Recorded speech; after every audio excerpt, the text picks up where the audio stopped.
생생하게 상생하며 YTN 라디오 생생경제. 안녕하세요. YTN 라디오 생생경제 김혜민입니다. 아이스크림 브랜드의 새 광고에서 12살 소녀는 분홍색 블러셔와 립 메이크업을 하고 분홍색 민소매 드레스를 착용했습니다. 그리고 광고는 립스틱을 바른 소녀의 입술을 부각하고 아이스크림을 먹는 소녀의 입술을 클로즈업합니다. 이 광고는 아동성적 대상화 논란에 휩싸였고요. 해당 업체에서는 광고 영상을 방영하지 않기로 했습니다. 오늘 통계청과 여성가족부의 발표에 따르면 여성은 특히 범죄 발생에 대해 57%나 불안해하는 걸로 나타났는데요. 여성이 느끼는 대부분의 공포는 바로 성폭력 범죄입니다. 보호받아야 할 소녀를 이렇게 성상품화하는 광고들이 버젓이 나오는 한 성범죄에 대한 우리나라 여성들의 공포는 절대로 나아지지 않을 겁니다. 아무리 물건을 판매하기 위해 광고를 만든다 해도 세상에는 지켜야 할 선이 있습니다. 2019년 7월 2일 YTN 라디오 생생경제 지금 시작합니다.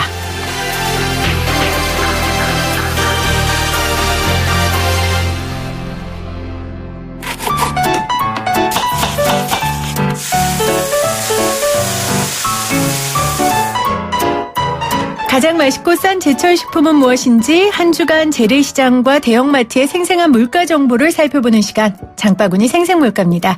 한국농수산식품유통공사 이윤정 대리 전화 연결돼 있어요. 대리님 안녕하세요. 네, 안녕하세요. 대리님, 지금 0539님께서요. 장바구니 생생물가 듣고 가격 저렴하고 맛 좋을 때 미나리와 양배추를 사 먹으셨답니다. 아, 정말요? 그리고 지난주에 우리가 양파 많이 사드려야 된다고 그랬잖아요. 네, 맞아요. 우리 농민들 위해서 양파도 주문하셨답니다. 정말 감사드리네요. 좋은 콩나물 고르는 방법도 장바구니를 통해 배우셨답니다. 너무 뿌듯하네요. 네, 정말 뿌듯하네요. 감사합니다. 자, 벌써 2019년 하반기인데 지난주는 어떤 품목이 오르고 내렸는지 오늘 한번 알아보도록 하겠습니다. 말씀 주시죠. 네, 이 지난주는 축산물 가격이 좀 전반적으로 내림세 보였는데요. 그중에서도 돼지고기 가격이 좀 하락을 했습니다. 이 삼겹살 같은 경우는 100g당 1,968원으로 보합세 정도를 유지하고 있고요. 이 돼지갈비는 일주일 새 5.8% 하락해서 100g당 1,126원에 거래가 되고 있습니다. 네. 또 최근에 이 해외에서 아프리카 돼지열병이 좀 확산이 되면서 또 우리나라에도 유입되지는 않을까 우려가 많이 있었는데요. 다행히 현재까지 국내에서는 발병되지 않았지만 최근에 라오스에서 또 최초로 아프리카 돼지열병이 발병이 되었다고 보도가 됐어요. 그래서 아직까지 국내에서는 이 검역을 좀 철저하게 유지하고 있는 상황입니다. 네. 그런데 이렇게 계속해서 또 수입산 돼지고기에 대한 신뢰도가 떨어지게 되면요, 이 반대로 우리나라 국산 한돈에 대한 수요가 좀 높아질 법도 하지만 이 요즘 더운 날씨 때문에 소비자들이 외식 수요가 줄어들면서 오히려 지난주 돼지고기 가격은 내림세를 보였습니다. 네. 자, 그러면 이번 주 가격도 한번 알아볼게요. 과일 가격부터 좀 살펴보시죠.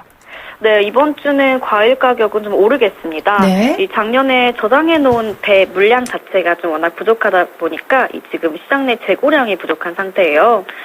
근데 여름이 되면 소비자들이 많이 찾는 음식 중에 하나가 바로 이 배가 들어간 냉면입니다. 이렇게 배가 여름철 음식의 식재료로 좀 많이 활용이 되면서 이 수요도 같이 늘어나서요. 가격은 10개당 42,900원 정도인데 이제 여기서 이번 주는 소폭 오름세 보이겠고요. 네. 수박 역시 우천으로 인해서 가격이 조금 오를 텐데요. 이 지난주에 남부 쪽으로 좀 비가 많이 오면서 수확 작업이 지연됐어요.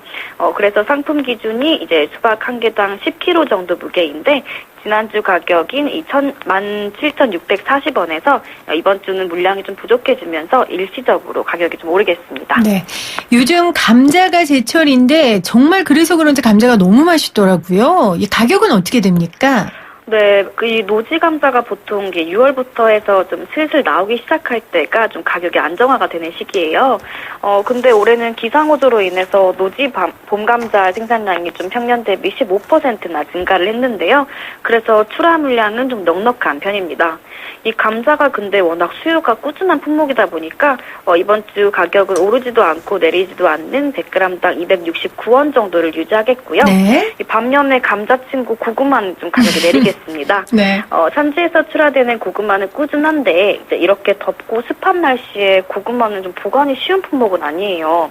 이 고구마가 원래 저장성이 굉장히 뛰어나기로 유명한데 이런 날씨에는 보관하다가 오히려 부패할 수 있는 위험이 커서요. 네. 이 시장 상인에게 인기가 없어서 매수도 좀 줄었고 또 소비 역시 감소를 하면서 이 지난주 키로당 5,240원에서 이번 주는 조금 더 내리겠습니다. 네, 감자와 또 감자친구 고구마까지 설명을 해주셨어요. 자, 이번 주 어떤 농산물 소개해 주실 거예요? 지난번이 양파였는데 이번 양파친구 같은데요? 네, 맞습니다. 오늘은 양파친구 마늘인데요. 네. 이 마늘이 세계 10대 건강식품으로 알려져 있어요. 또 강한 냄새를 제외하고는 100가지 이로움이 있다고 해서 일회백리라고도 불리는데요. 이 마늘에 있는 알리신 성분이 피로회복에도 좋고요. 또 비타민 흡수를 도와줘서 면역력을 기르는 데 좀 특히 좋습니다. 그 외에도 노화 방지, 혈관 질환 예방 등 정말 효능이 파도 계속 나오는 게 바로 네. 이 마늘이에요. 근데 요즘 소비자분들이 이제 통마늘보다는 깐마늘을 많이 구입하시잖아요. 그래서 깐마늘 잘 고르는 팁을 좀 드리면요. 이 깐마늘은 모양이 통통하면서 끝부분이 뾰족하고 색상은 좀 맑은 연한 노란색이 좋으니까 이제 구입하실 때 꼭 참고해 주시면 되겠습니다. 네. 저도 어제 그 올리브 기름 잔뜩 넣고요. 아주 네. 약한 불로 마늘을 구웠거든요. 정말요? 네. 우리 7살, 5살 난 애들이 마늘을 무슨 과자처럼 집어 먹더라고요. 정말 꿀팁이네요. 네. 제가 이 코너에서 팁을 드리는 날이 오네요. 네. 오늘도 좋은 정보 감사합니다. 감사합니다. 지금까지 한국농수산식품유통공사 이윤정 대리였습니다. 놀러와 그냥 놀러와 언제 어디서나 네 곁엔 내가 있잖니 YTN 라디오 썸머 스페셜. 뜨거운 여름 세상에서 제일 시원한 YTN 라디오로 놀러오세요. 7월 12일 생생경제 생방송 현장에 여러분을 초대합니다. 지금 샵 0945 우물정 0945로 신청하세요. 자, 장마가 끝나고 오늘부터 본격적인 무더위에 들어간다고 합니다. 더운 여름 가장 시원한 곳은 어디일까요? 은행이라고 답하신 분들, 옛날 분들이고요. 요즘 멀티플렉스 쇼핑센터가 굉장히 시원하지요. 저는 이 질문에 방송국이라고 답하겠습니다. 이 방송국에는 사실 사람보다 기계가 더 많아요. 아주 고가의 장비들이 많은데 그러다 보니까 이 기계가 더위에 민감해서 여름에 정말 시원합니다. 제가 이 시원함을 저만 누릴 수 없어서 청취자 여러분들을 좀 모시려고 합니다. 7월 12일 금요일이고요. 생생경제 생방송 현장에 여러분들 함께 하실 수 있습니다. 이날 신세돈 박상인 교수님과 함께 경제토론 준비되어 있는데 직접 오셔서 질문도 하시고요. 한국 경제에 대한 이야기도 함께 나누시면 좋을 것 같습니다. 선물도 저희가 에어컨 바람만큼이나 빵빵하게 준비해 놓고 있습니다. 선착순 10분 모십니다. 지금 샵 0945 우물정 0945 문자로 신청하셔도 되고요. YTN 라디오 홈페이지 들어가시면 팝업창에 썸머 스페셜 신청하실 수 있어요. 생생경제뿐만 아니라 몇 개의 프로그램에서 함께하고 있는데요. 여러분들 평소에 YTN 라디오 들으시면서 이 프로그램 어떻게 생방송하는지 보고 싶었는데 이런 프로그램들이 있으면 7월 12일 날 오시면 되겠습니다.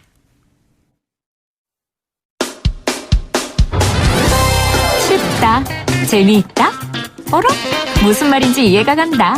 YTN 라디오 생생경제.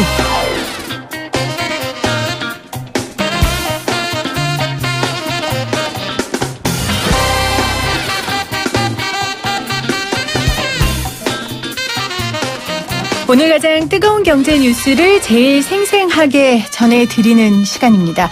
어제 정말 세계가 한반도에 집중한 하루였습니다. 대한민국, 북한, 그리고 미국의 수장이 한자리에서 환담하는 장면이 참 인상 깊었는데요.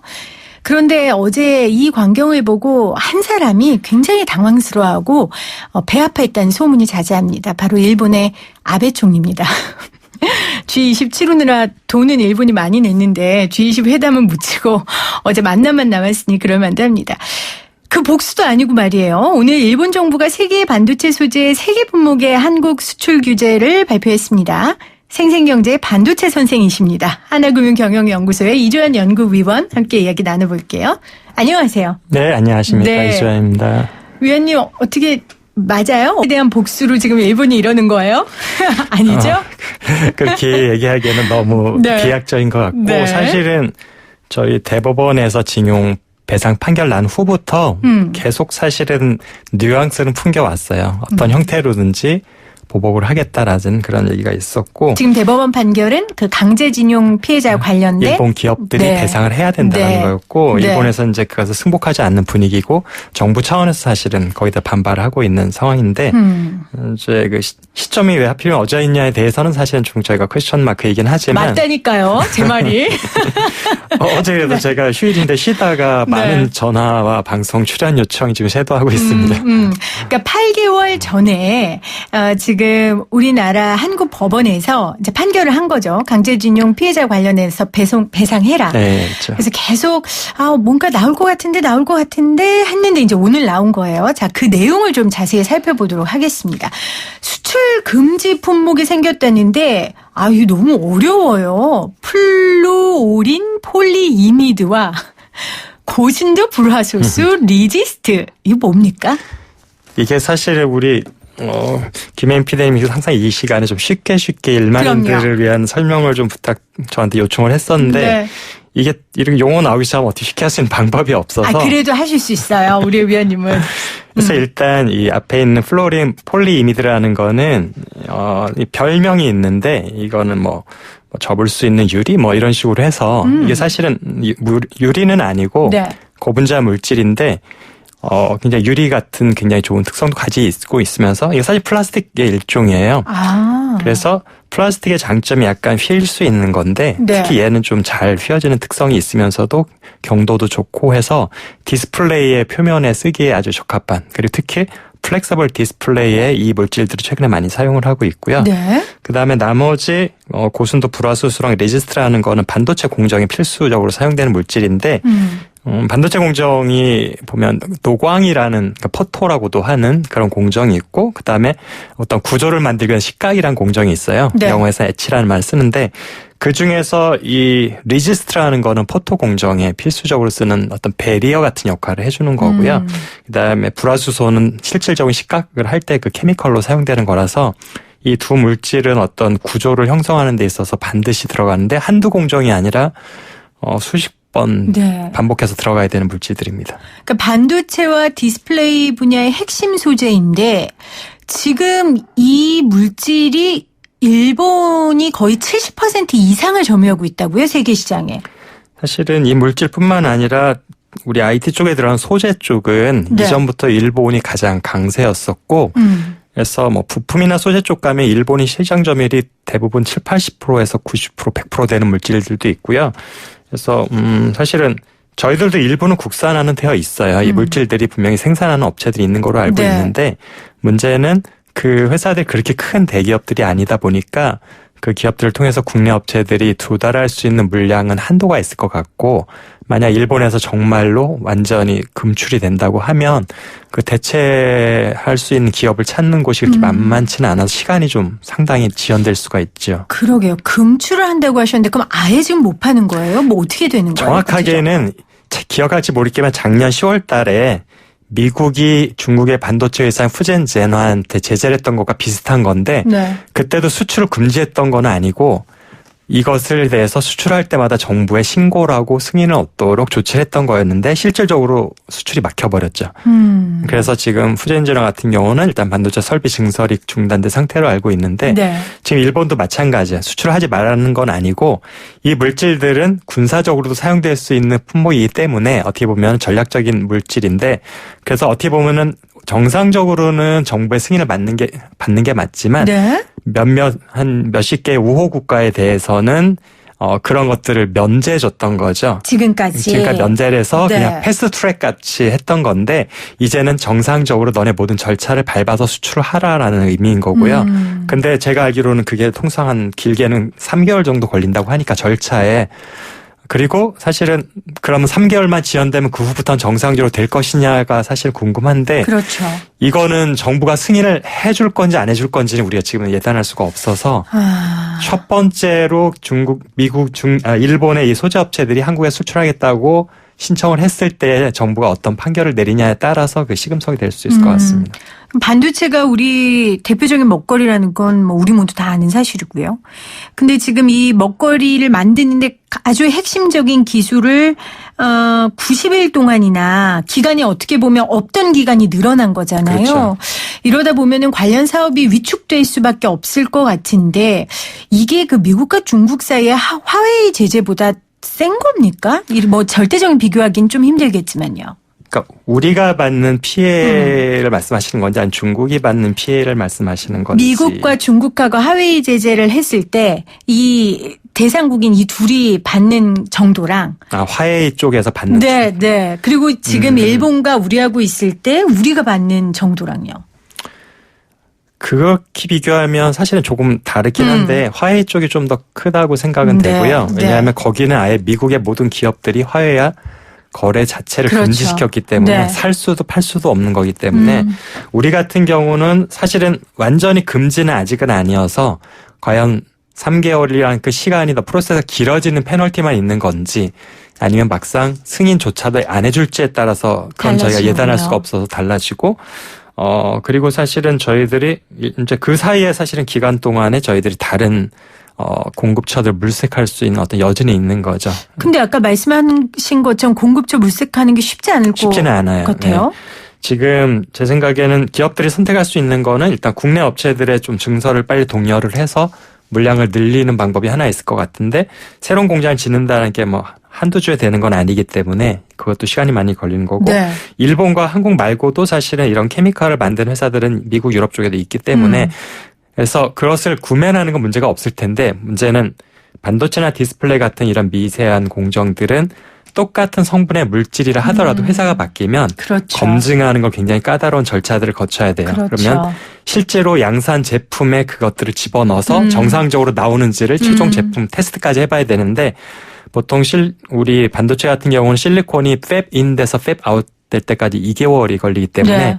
그러니까 연달아 투입한다 하더라도 몇 번의 테스트를 거치고 그 결과를 받아봐 피드백 하려면 몇 개월은 최소한 소요가 된다는 거죠. 그러니까 기계의 부품이라는 게 다 똑같지 않잖아요. 그러니까 이거를 대체했을 때 딱 들어맞는지 아닌지도 모르고 효과가 그대로 나온지 아닌지도 모른다는 지금 거죠. 차라리 기계면은 차라리 잡을 네. 수 있는데 이건 물질이다 그렇죠. 보니까 지금 물질의 특성이 조금만 틀려져도 패턴이 완전히 그럴 수 망가질 있죠. 수가 있어서 네. 훨씬 더 미묘한 네. 것이 있어서 검증을 완벽하게 하지 않으면 팔겠다는 곳이 있다고 하더라도 쉽사리 그걸 갖다 쓸 수는 네. 없는 그런 케미컬의 특성이 있습니다. 그 여자 구두도요.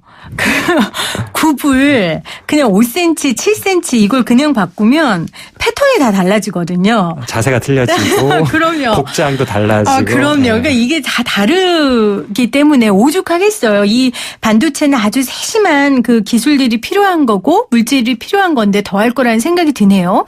그러면 아까 제가 하웨이 제재에 대한 비교를 좀 부탁드렸는데 우리 입장에서는 하웨이 제재 때문에 힘든 게 더 큽니까? 아니면 이번 건이 큽니까? 왜냐하면 하웨이 제재도 반도체 사업하고 결국 그렇죠. 관련된 거였잖아요.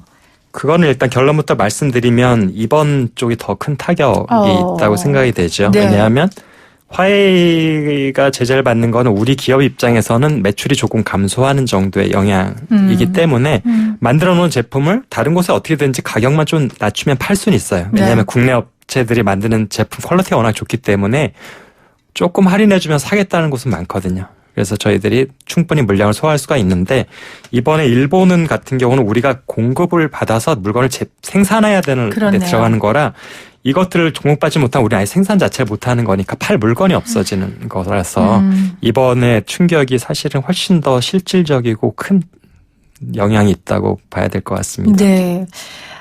지금 이렇게 일본이 하는 이유가 아까 말씀드린 것처럼 징용 판결에 대한 보복 조치의 하나라고 이해를 한다 해도 일본도 피해가 있을 거라는 생각이 드는데요. 왜 이러는 당연히 있죠. 걸까요? 우리가 굉장히 큰 고객 중에 그렇죠. 하나이기 때문에 그래서 이번에 화웨이 제재가 풀어진 이면에도 보면 미국의 IT 대기업들이 계속 정부에 건의를 했잖아요. 네. 이걸 풀어주지 않으면 우리가 더 어려움을 겪게 되고 보안상도 더 큰 문제가 생길 수 있다. 이런 식으로 해서 뭐 그것 때문에 트럼프 대통령이 오케이 하지는 않았겠지만 어쨌든 굉장히 많은 로비들과 청원이 들어갔던 걸로 알고 있는데 네. 이번에 일본 기업들은 사실은 조금은 다를 것 같아요. 왜냐하면 그러니까 일본이 사실은 우리가 큰 고객이긴 하지만 네. 미국하고 일본은 일단 문화가 좀 달라서 정부의 방침했을 때 기업들이 그렇게 자기 목소리를 내는 문화가 일단 아니기도 하고요.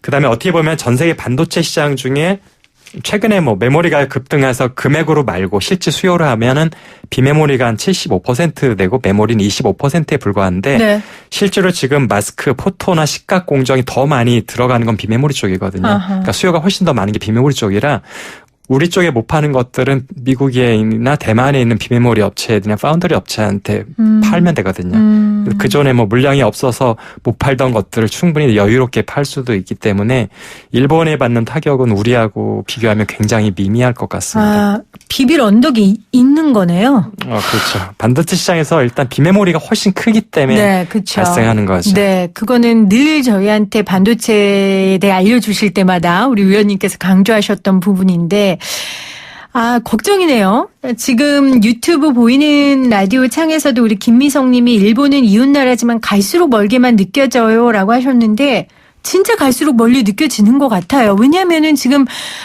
정말로 지금 한국하고 일본하고 경제 교류가 지금 거의 없죠. 위축됐잖아요. 교역도 많이 감소했습니다. 실질적으로. 그러니까요. 그런데다가 지금 일본의 수출 규제가 실제로 시행되면 이렇게 활발했던 그나마 한국과 일본이 활발했던 분야마저도 지금 끝난다는 생각이 들어서 이건 진짜 경제 외교 채널을 총가동해야 되지 않나 싶은데 정부의 역할이 어떤 게 있을까요? 결국에는 이게 원인이 다분히 뭐 경제적인 원인이 아니라 정치적인데 그 발단을 두고 있는 거라서 네. 이거를 풀 수 있는 게 기업들이 풀 수 있는 방법은 없다고 생각이 되고요. 결국 외교적인 방식을 통해서 저희들이 활로를 찾아야 될 것 같은데 네. 뭐 제가 정치 쪽에는 또 전문가가 아니다 보니까 순수를 들 수는 없을 것 같고 근데 저희들이 많은 분들이 이게 보복성이라고 생각하는 이유 중에 하나가 미국이 중국에 대해서 하는 건 다분히 경제적인 논리가 있어요. 무슨 뭐 안보 문제를 뺀다 하더라도 뭐 지재권 문제 다 뺀다 하더라도 미국은 중국한테 해마다 대규모 적자를 보고 있기 때문에 어떻게든지 그거를 무역 기조를 역전시켜야 된다라는 그런 원인이 있지만 이유가 있지만 일본과 우리가 적자국이거든요. 계속 네. 대규모 적자국인데 흑자를 보고 있는 나라가 이런 액션을 했기 때문에 이거는 경제적인 논리로는 전혀 해석이 되지 않는 부분이죠. 근데 사실 경제적 이유라면 수지만 맞추면 되는데 이게 그렇죠. 진짜 정치적 이유라면은 이게 셈이 복잡해지거든요. 이 복잡해지죠. 셈하는 게. 예, 결국에는 우리나라의 정치력이 어떻게 작용할 것인가. 네. 그래서 뭐 지금 아마도 제 생각에는 어제부터 이미 정부에서도 관련 부처에서는 아마 계속 대책 회의가 들어왔을 것 같고 왜냐하면 이미 작년 12월부터 반도체 수출 감소나 설비 투자 감소 때문에 우리 성장률 자체도 계속 하향 조정되고 있고 네. 수출이 뭐 7개월째 지금 내리막길 이런 것 때문에 반도체에 대한 우려가 많은데 또다시 반도체가 타격을 받게 돼 있기 때문에 정부로서도 어떻게든지 이거에 대한 해법을 찾으려고 할 것 같고요. 아마도 뭐 조만간 정부의 어떤 입장 발표가 나오지 않을까 싶긴 합니다. 네. 자, 정치는 일단 다른 분들께 맡기고 일단 우리 위원님께서는 반도체 전문가시니까 하반기에 좀 반도체 경기 좋아질 거라 하지 않으셨어요? 이거 변수인가요? 이게 어떻게 돼요? 이렇게 되면은? 저는 계속 그 말 믿지 말라고 했었죠. 그러셨나요? 하반기 좋아진다라는 건 네. 단순한 계절 효과는 있지만 상저하고란 말은 쓸 수 없다라고 늘 얘기를 했었고 왜냐하면 가격이 하반기에도 계속 추가로 하락할 거기 때문에 하반기가 더 좋아진다고 말하면 그러니까 저희들이 전 분기랑 비교를 하면 좋아지죠. 왜냐하면 반도체는 워낙에 그 계절 효과가 크기 때문에 네. 그렇게 따지면 1분기는 항상 불황이고 3분기는 항상 호황이어야 돼요. 그러니까 전분기랑 비교한다는 건 아무런 의미도 없고 결국은 전년 동기비로 항상 비교를 해야 되는데 네. 하반기에도 계속 마이너스예요. 수출도 마이너스일 거고 기업 매출도 마이너스, 기업 영업이익도 마이너스. 설비 투자는 마이너스일 가능성이 훨씬 높고요. 근데 이제 그때 말씀해 주시면서 그거는 워낙 그전에 반도체 경기가 비정상적으로 좋았던 거기 때문에 어떻게 보면 정상 궤도다라고 설명은 해 주셨었잖아요. 그렇죠.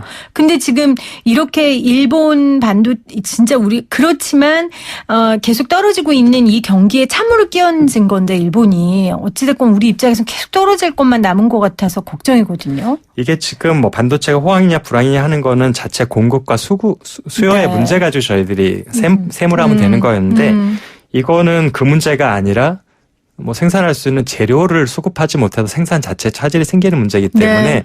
기존에 저희들이 반도체가 언제 바닥을 치고 올라갈 거냐를 생각했을 때는 하고는 전혀 상상도 할 수 없었고 그거하고 연관이 전혀 없는 변수인 거고요. 이게 어떻게 보면은 어떤 분들은 동의하기 힘들 수도 있긴 한데 지금 이게 만약에 장기화되지 않는다고 한다면 네. 그다음에 또 재고도 어느 정도 있고 일정 부분은 저희들 국내로 대체를 해서 생산을 어느 정도 한다고 하면 네. 삼성이나 하이닉스 같은 입장에서는 그렇게 조급하지는 않을 수도 있어요. 왜냐하면 지금 가격이 계속 하락하고 있는 건 공급 과잉 때문인데 그래서 대만이나 미국의 반도체 업체들은 이미 감산에 돌입을 했고요. 네. 국내 업체들은 적극적인 감산은 아직은 하지 않고 있지만 가동률이 분명히 떨어지고 있는 것이 보여지고 있고 그다음에 팹을 탐방했던 분들 얘기 들어보면 새로 지은 공장에 그다지 실리콘 웨이퍼를 투입하지 않고 있다라는 제가 전언을 들었기 때문에 네. 소극적인 생산하고 있어요 지금. 그래서 어떻게 보면은 공급을 조금 줄이고 싶은 입장인데 아하. 수요처 입장에는 사실은 그렇게 하면 약간 독과점 문제나 어떤 그 담합 문제가 발생할 수 있는데 네.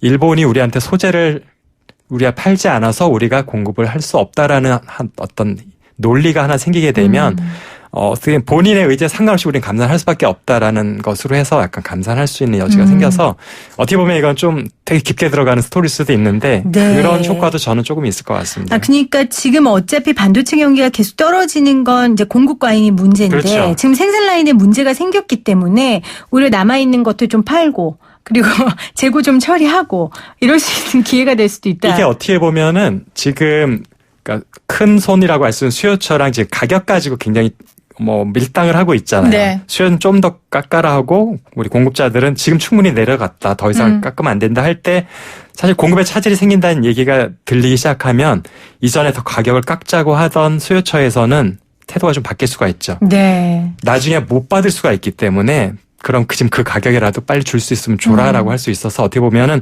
가격 하락을 조금 둔화시키는 요인은 플러스 요인이 될 수도 있긴 해요. 근데 이게 장기화되면 진짜 물건을 아예 못 만드는 상황이 돼버리면 그건 굉장히 심각한 타격이 될 수 있겠죠. 네. 자, 오늘 하나금융경영연구소의 이주한 연구위원과 함께 오늘 속보로 전해진 일본의 반도체 관련 핵심 소재 수출 규제에 대한 이야기 나눠봤습니다. 반도체 업체가 어쨌건 살아나야 우리도 살아날 텐데요. 좀 그렇죠. 걱정입니다. 정치권의 지혜와 또 기업의 긴밀한 협조를 부탁드립니다. 오늘 함께해 주셔서 고맙습니다. 네, 안녕히 계세요.